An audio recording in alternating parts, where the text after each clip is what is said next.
Hi, this is Eric Hurt with SIG Insurance Professionals. Today's question from Twitter comes from John. Eric, what's the difference between a named peril and an all-risk policy? As you know, or as you may not know, John, there are many different types of homeowners insurance policies and even more types of companies that sell them. But most insurance policies boil down to one of those two categories, be it an all-risk or a named peril.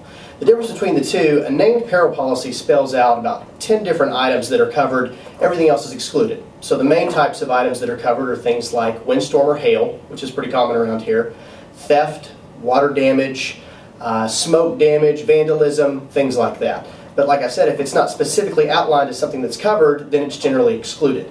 By contrast, an all-risk type policy is much broader and has the exact opposite philosophy. Everything's covered unless it's specifically excluded.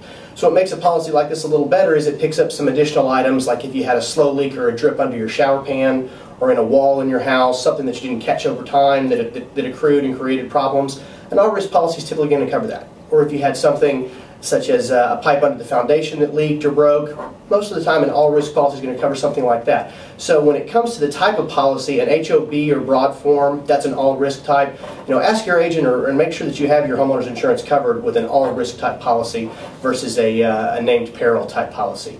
And if you have a question that we can answer, feel free to hit us up on Twitter at TrustSIG, or I'd be happy to answer any questions you have directly. My email address is eric.hurt@trustsig.com.